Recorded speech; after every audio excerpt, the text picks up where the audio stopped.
Flight by Alexis Petri. In naïveté, the end begins, not knowing it is the last. When Saigon was collapsing, my parents were separating. My father had returned from Vietnam, and they tried to make it work, but not all of him made it back. He was haunted by what he saw and had to do, as were other young men drafted to Vietnam despite being in college, being married, being fathers. The fall of Saigon had nothing to do with leaves, but overripe, sweaty, stifling abandonment that shuttered facilities, ceased resources, made hollow, urgent official broadcasts to remain calm or steadfast, even though store shelves stayed empty while streets filled with refugees, belongings left piecemeal in dwellings and alleys.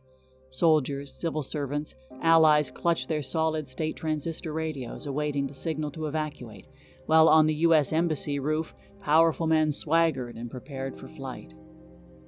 Finally, Armed Forces Radio announced, "The temperature in Saigon is 105 and rising," followed by dead air, the scratch of static, as the needle dropped on the record and a beloved culmination of American nostalgia spun out over the airwaves.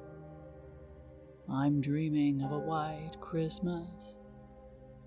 Evacuate like we learned in school, in a line, hands to ourselves, no squirming, pinching, or hitting. At this point, anticipating lunch, we are our own hungry children dreading peas from giant cans opened with industrial equipment barely warmed. We are our own soldiers navigating the lunch line with our milk, our meal, and end up with a place to sit, before dodging spitwads sent hurling through the air by some grimy kid through his contraband straw.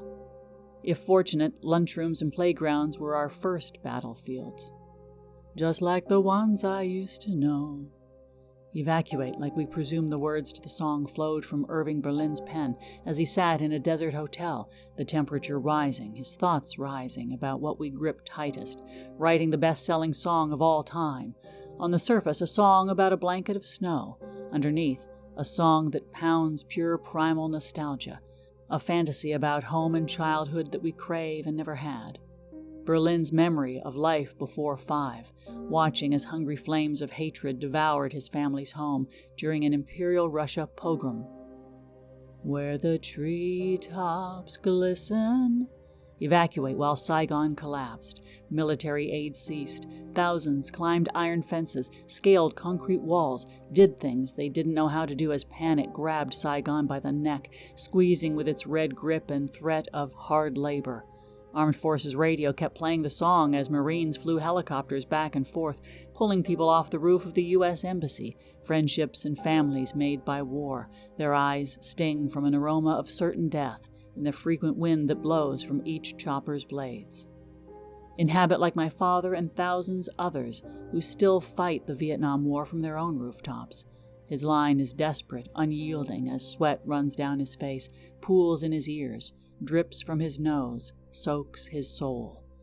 And children, listen.